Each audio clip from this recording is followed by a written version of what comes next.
Hi everyone, I am Zeiss, and on this channel I turn you into an RPG master. So, if that's something you're interested in, make sure to smash the subscribe button and keep in touch.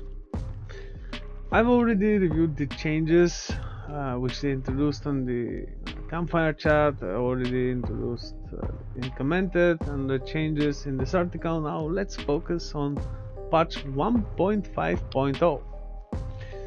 Okay, it's coming up on June 25th when the PTR will start.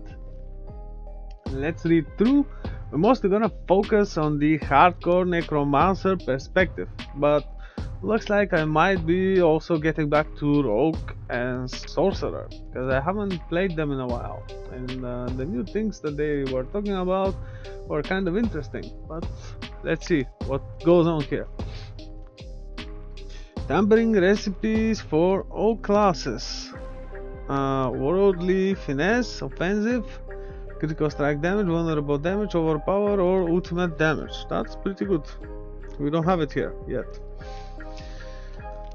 Generally skipping those, let's get to Necromancer. Unique items, Path of Tragu. Okay, that's a bit different. Bone Prison traps a larger area, sounds nice so far, and fires 20 to 35 bone splinters at nearby at enemies trapped within. This sounds like Bone Spirit Blood Mist Necromancer, otherwise most probably would suck, but let's see. Increase your maximum essence by 2 for 8 seconds each time these bone splinters hit an enemy. And we can also use the upgrade to increase the crit chance, so that's definitely something for the Bone Spirit and Blood Mist and Bone Prison Necromancer with Decrepify and Corpse Tendrils. Yeah, overpower Bone Spirit Necromancer.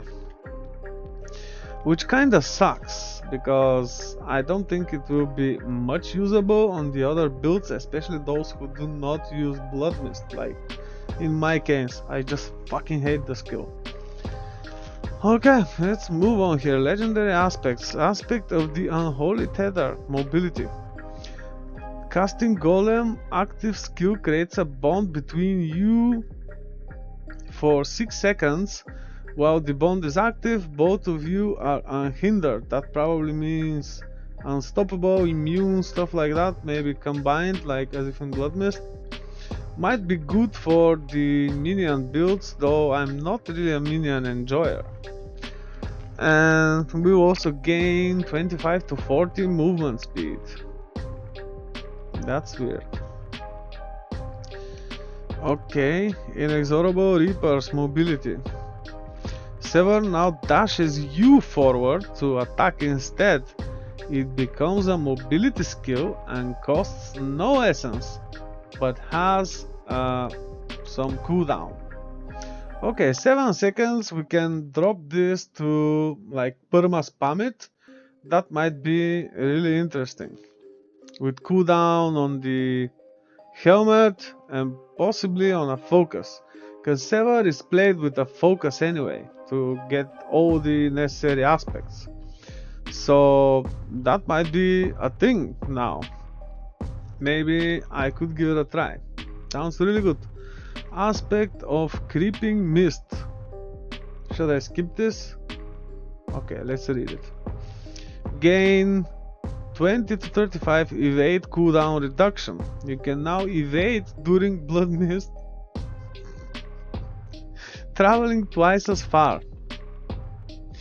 Entering or exiting Blood Mist resets your evade cooldown.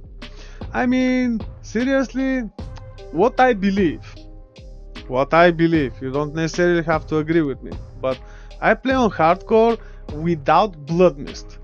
I only died 3 times, and one of them was lag, the other one was a bug, and the third one was actually a surprise. I didn't know that I would take so much damage. It didn't seem real, because I was doing some low tier pit and I had like 60k life, Shaco, maximum damage reduction, and all that, and some stupid explosion killed me, which is, yeah, surprise. But what I was gonna say is, in my opinion, as mostly playing the Necromancer on hardcore only, I believe Blood Mist is a skill which the softcore noobs are using for whatever reason, right? Again, you don't necessarily have to agree with me, but like I said, I only died 3 times, one of which due to a lag, the second one due to a bug, and the third one due to quite a lot of damage which was unexpected, because I had utilized all the defenses in the game and some stupid explosion killed me, I think on tier 51 pit, which is kind of a joke. Anyway, let's move on here. Imprisoned spirits offensive. Let's see. The bone spirit explodes inside the bone prison. It explodes an additional time. Yeah, especially with those new boots, probably gonna be really cool. Dealing 40 to 70% of normal damage. It's less damage but one more explosion. So I guess if we have the cooldown on the rings, on the helmet, on the focus, we're pretty much gonna keep spamming bone spirit. That might be a thing. Okay, let's move on here. Tampering recipes. Necromancer, whoa, defensive. Skill ranks to necrotic carapace. That's pretty good because we no longer have to place points there. Especially for the bone spirit necromancer, now that we have to place an extra point on bone splinters, critical strike, increase critical strike if you hit the enemy more than 3 times with a cast, whatever. You get the idea. Skill points of drain vitality. That's really good because we no longer have to put points there. This is the one with the lucky hit to fortify for blood skills. Minion damage reduction. Well, the problem is that we need the Necromancer's damage reduction, not minion damage reduction. The minions are so tanky, I have not seen a single instance where the golem actually dies. For the skeletons, that's a bit different, but if you have points to their mastery and at least 1 point to the priest to heal them, they just don't fucking die, unless you use the bone mages, right? Because when they attack, they deal damage to themselves, and life per second and life per hit doesn't help circumvent that, which is kinda stupid. Requires I mean, there's no AFK minion build here. Actually, it's quite active. I'm still not gonna be a minion enjoyer, so I'm hoping that the new class is not gonna be so bad, but we'll see. At least on the image they showed us, it seemed to be smart enough to be able to wield a dual hander, a spear, so that's very promising, pun intended. Yeah. Okay, chance for your minion attacks to fortify you for 3% maximum life. That's pretty useless if we have this, right? Because it's a chance and too many things to be left to look. I don't think it's a good idea. But at least it's something. So, is that all? Rogue, skipping, sorcerer, skipping. Skipping, balance updates. Skipping barbarian, skipping druid, necromancer. Book of the Dead. Necromancer minion attacks can now overpower. Finally. It makes a lot of sense. But my problem with this is they are too strong anyway. That's like the strongest necromancer build out there. Well, bone spirit might be stronger, but the thing is, you need a lot of effort to make a good bone spirit necromancer, while with the minions, not so much. Minions are now more aggressive and will automatically engage nearby enemies. Yeah, totally looking forward. Although When I hear minions, I wanna throw up. Golem, active ability. If the... it, no, I don't hate the juice. For those who understood why I'm saying this, yeah, keep it quiet or just feel free to comment. But if you know what golem is, you probably know what I said that. I don't hate the juice, just saying. I don't have anything against anyone. Okay, except the minions maybe. Active ability. If the golem is far from the targeted location, it will now leap to the target. Last Epoch has this thing, like I already mentioned, I think in the campfire chat. Iron Golem, slum size is increased. Okay, but it's like very slow. Skills, Sever, yeah, Sever needs a lot of help. Also, Blood Lance is just beyond terrible. Primary damage is increased. Okay, that might make it viable, especially with Death's Embrace and this new item that will make Sever a mobility skill. If we get mobility cooldown, unfortunately we can't get it on the boots, so probably on the amulet, and with those Sever boots it might be really good, but we'll have to test this to see how it goes. Secondary damage is increased. Okay, I just hope that it's enough, because Sever is pretty weak, and having in mind it's played with a focus, it's quite dangerous to play Sever on difficult content unless you're extremely good. Lucky hit chance is increased. Yeah, it's low, and I believe it's still low. 25, it's not much at all. Blight, damage over time is increased. Well, Blight is actually one of the most powerful of those primary core skills, because Bone Spirit is newly added to the core skills. I'm gonna put it this way, and especially having in mind you can get over 1,000 of 1,000 multiplicative Shadow Blight bonus pretty easy. I don't know, maybe Blight is becoming too powerful, more powerful than intended.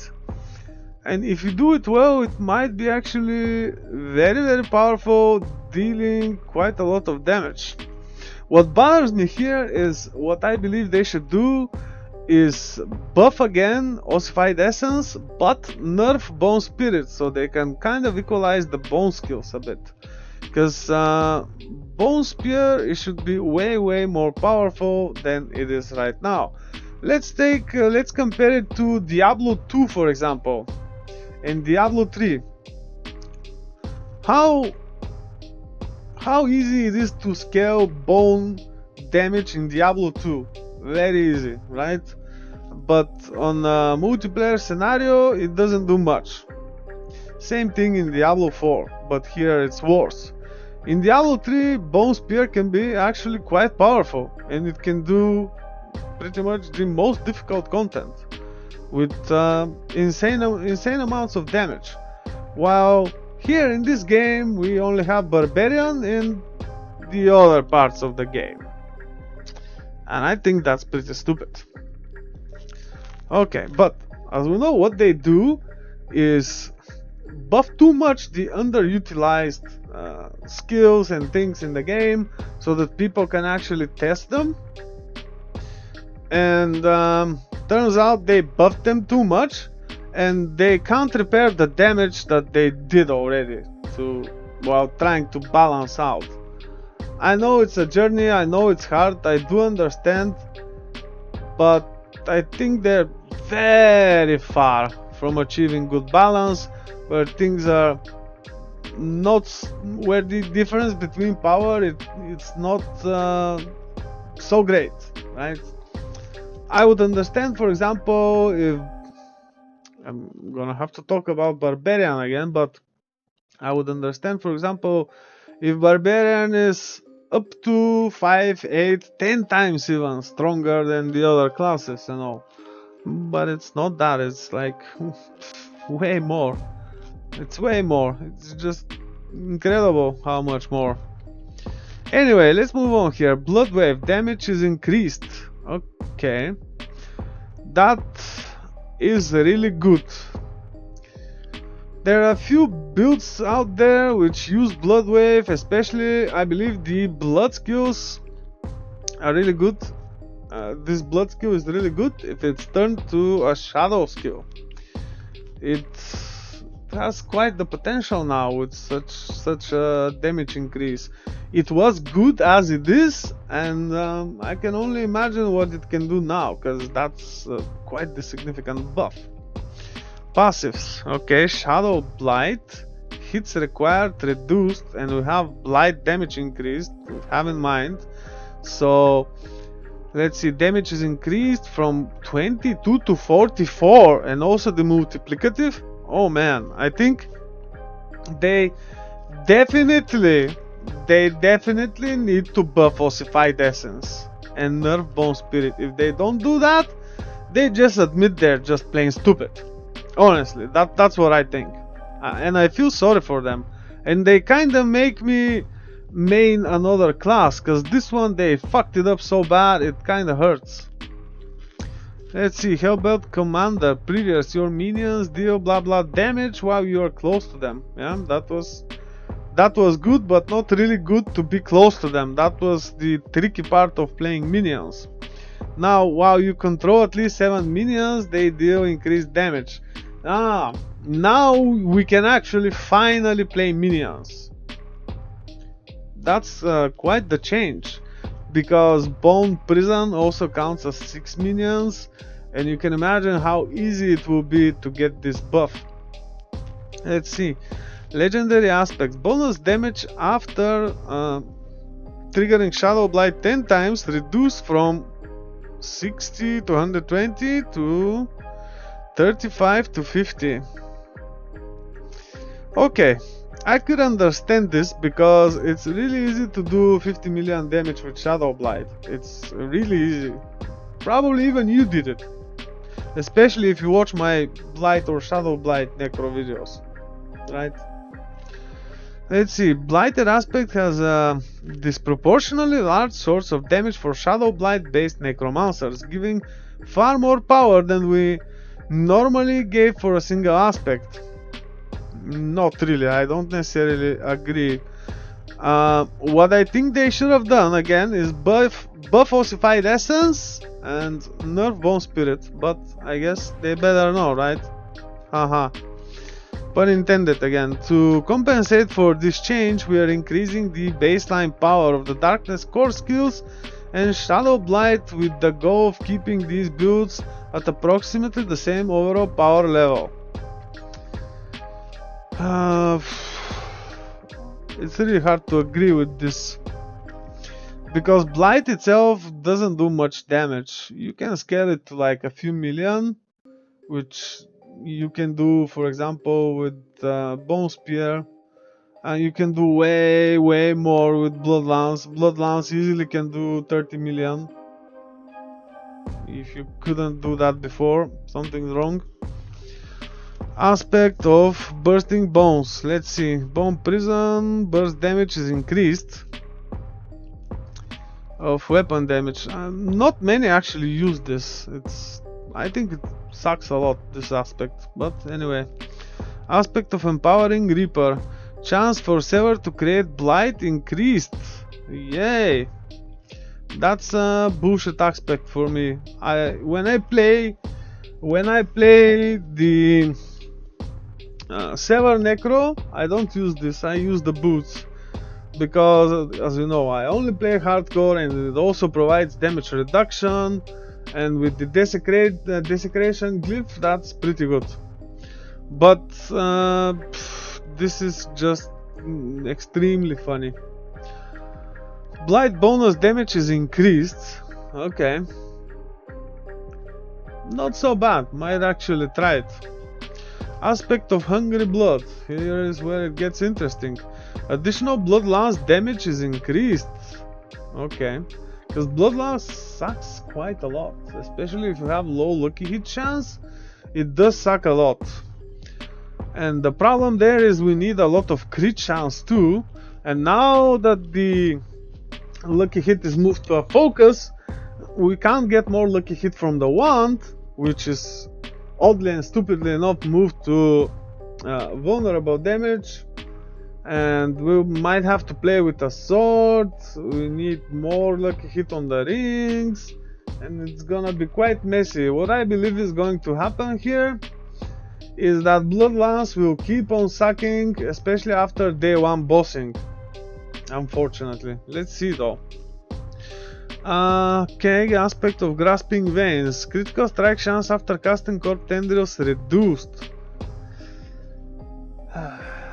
Okay, so that sucks. Looks like it's better to use Edge Masters now.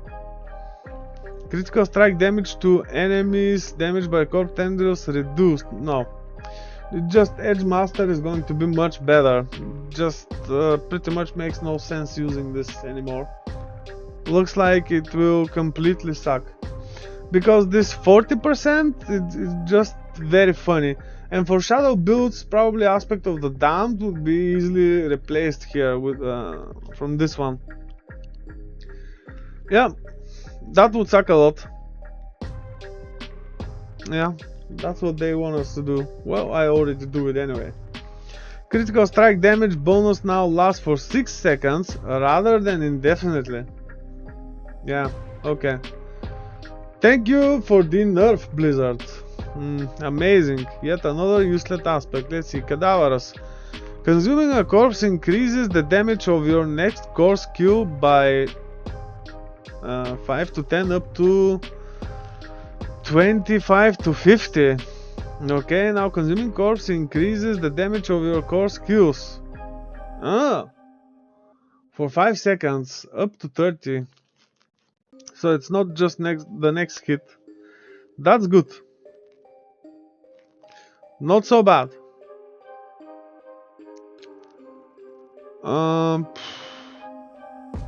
Okay.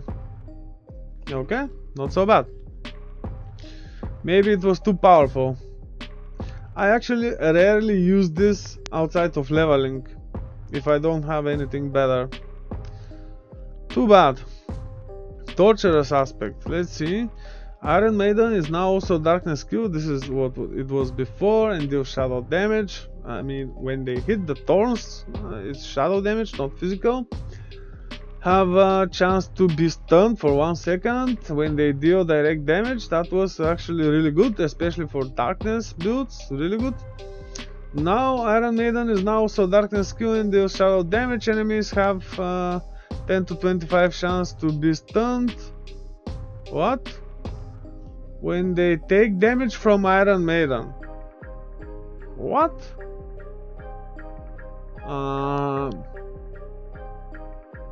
That's just phrasing. Okay. This part is the same. Enemies have 10 to 25 chance to be stunned for 1 second. That's the same.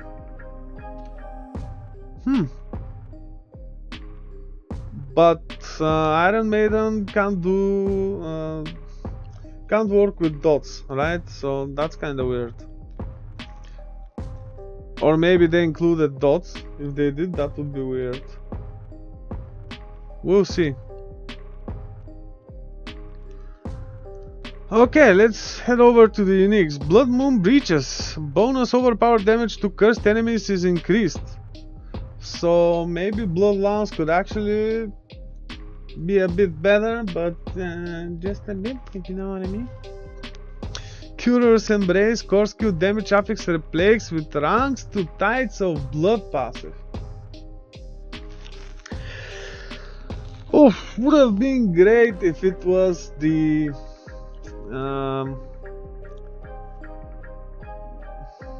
I know why they do this. Maybe because of the other blood skills, but maybe Coalesce Blood would have been better. We'll see. We'll have to play test to verify. But this glove, the kind of weird thing is it eats a lot of corpses.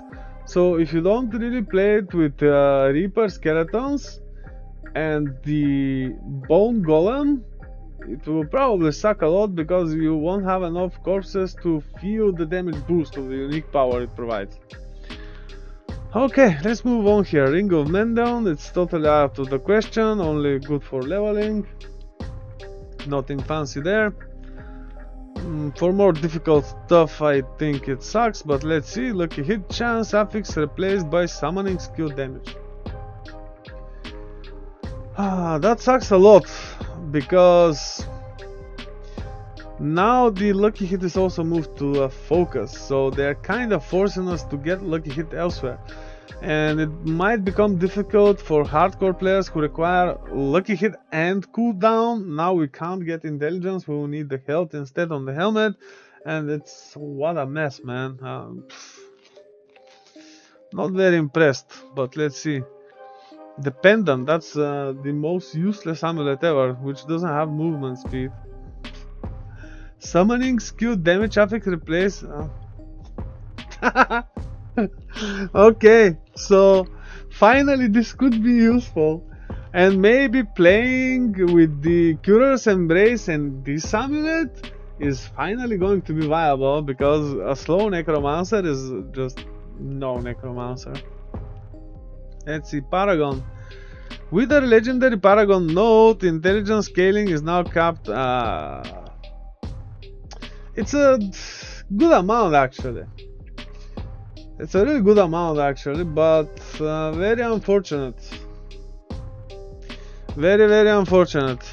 Maybe they thought it will be too powerful, and this is maybe to make up for the pit changes, and let's see how this will affect the new content, because maybe it will be too powerful there, but we'll see. Rogue, generally skipping, we don't care. I want it to be a surprise for me. Okay, that's too many things here. Uniques. Okay, Blizzard, Inferno, Ice Armor, Flame Shield. That's for the Sork, right? Okay, Sork. Yada. Okay, legendary aspects, Paragon. Okay, getting to the tempering updates. The following tempering affixes have been moved from existing tempering recipes onto new recipes in the utility category. Let's see.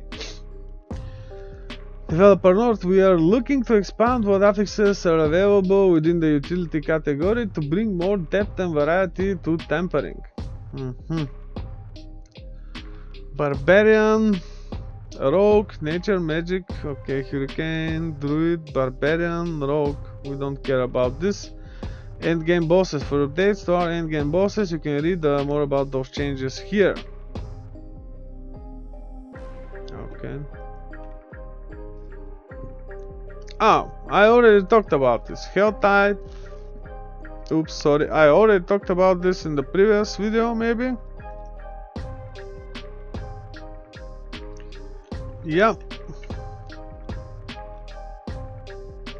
Loot rewards. Let's see. Yeah, already talked about it.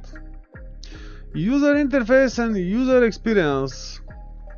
That's maybe the most interesting part. Floating combat text have been updated to be more consistent and be more legible. Okay, we'll definitely want to see that.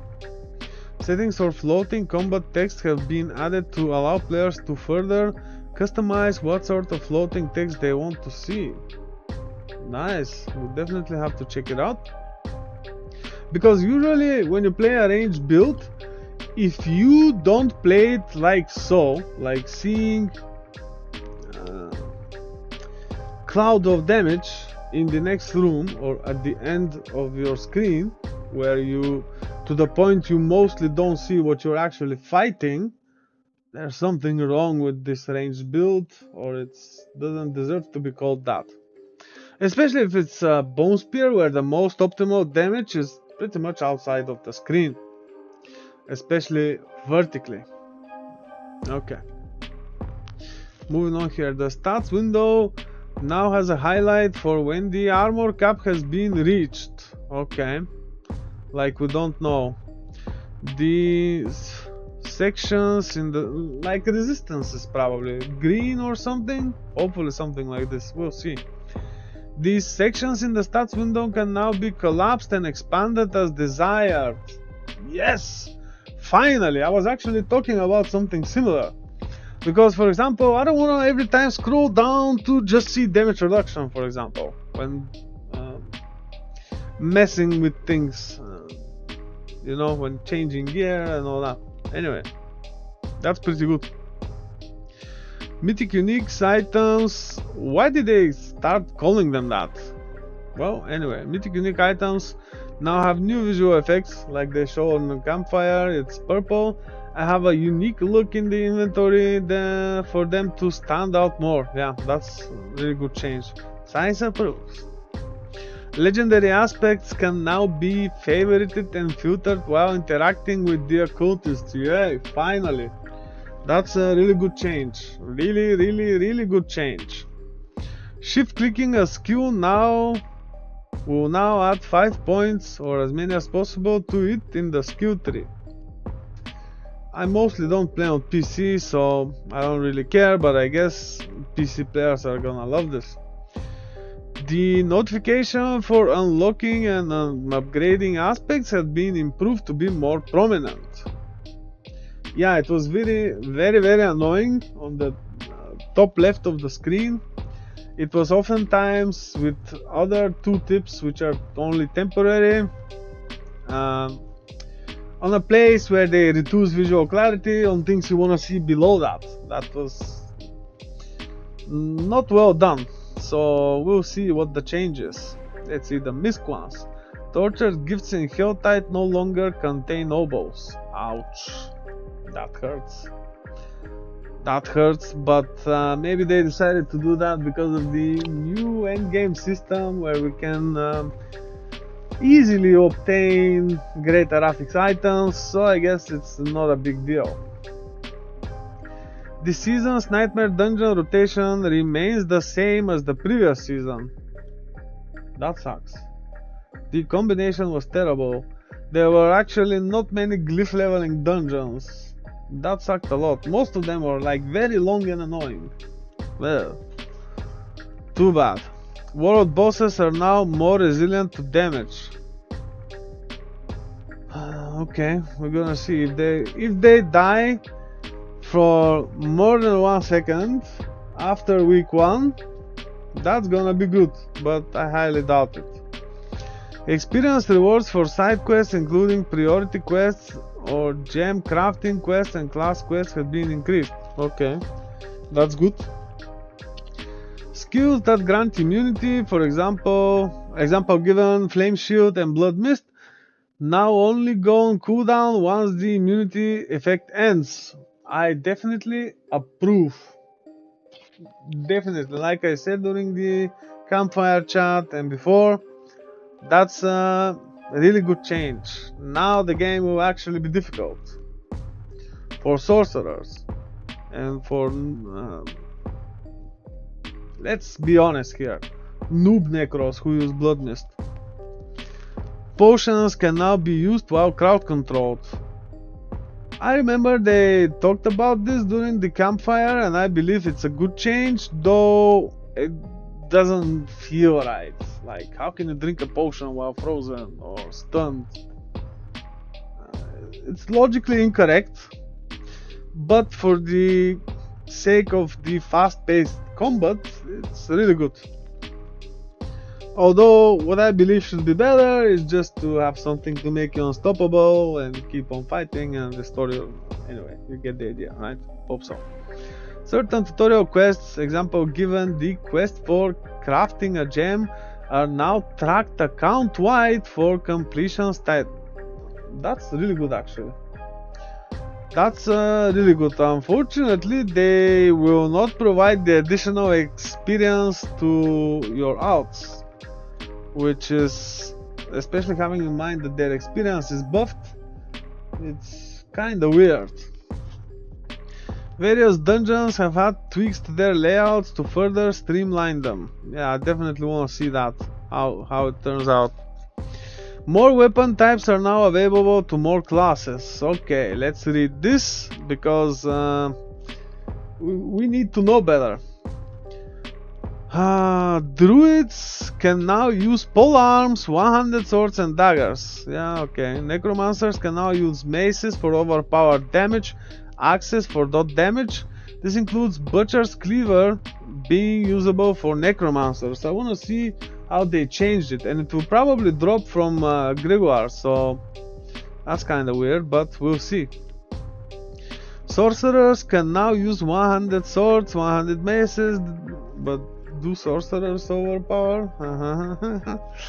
This includes Azurat and Doombringer being usable for sorcerers. Looks like they're actually learning a lot from Diablo 2. Okay.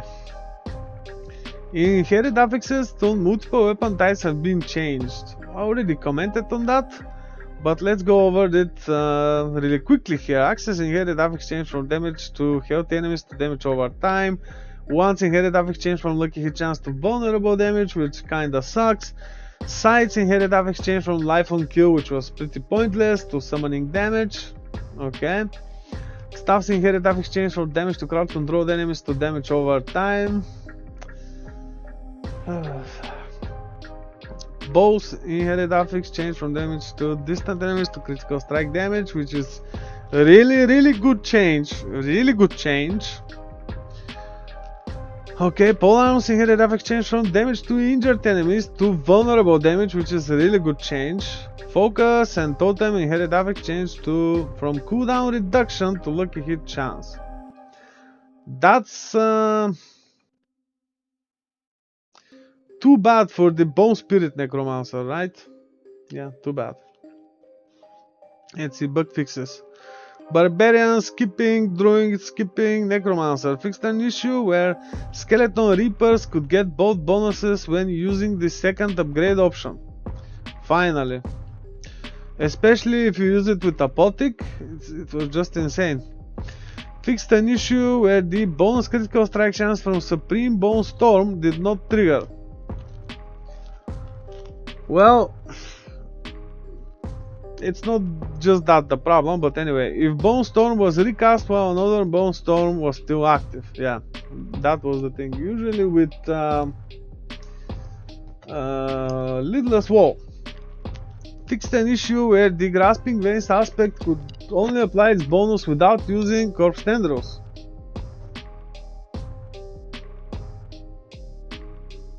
Probably they refer to the Sacrilegious Soul Ring.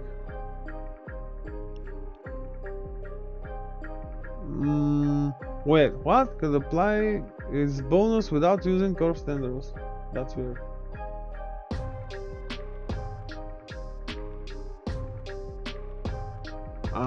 It was I know what they're talking about. It was about the there was this tooltip about power absorption or whatever. Okay. Fixed an issue where Hellbent Commander's effect could still function when removing points after entering a new zone. Yeah, okay. Fixed an issue where the aspect of Frenzied Death had an irrelevant addition of summoning to its description. This was when they get attack speed, right? Very weird. Fixed an issue where the cooldown reduction granted by a rapid ossification didn't apply to Bone Spirit when cast with 100 or more essence. Yeah, that's quite the thing.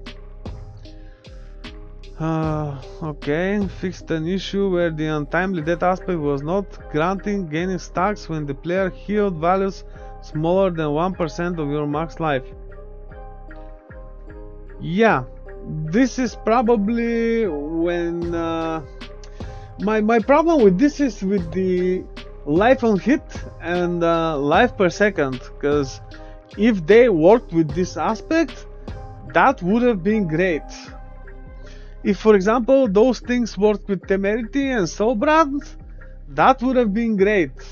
Unfortunately, they don't, and are mostly garbage stuff. Okay. Fixed an issue where Reap didn't scale with passive and temporary attack speed. No wonder there. Rogue, sorcerer, not many things, which is very funny, but okay. General, fixed an issue where the aspect of the crowded stage was calculating using base life instead of maximum life. This also applies for Shielding Storm. Fixed an issue where the damage over time effects were receiving the bonus from the damage stat twice. Yeah. No wonder those Blight Necromancers were clearing very high pits. But this is over right now. So if you're a bug abuser, like some people, I would not like to mention names, but anyway, your fun is gone, I guess. Fixed an issue where Needle Flare aspect was doing excessive amounts of damage to bosses when you were being hit the smaller enemies. Yeah, this sentence totally makes sense, but okay. Fixed an issue where the elixir of anti-venom could be active alongside other elixirs. Oh.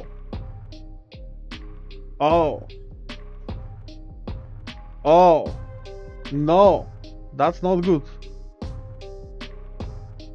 That's not good, guys. That was a really good combination. How unfortunate. Enjoy while it lasts. Oh, too bad. Fixed an issue where evade could trigger Ian's blessing.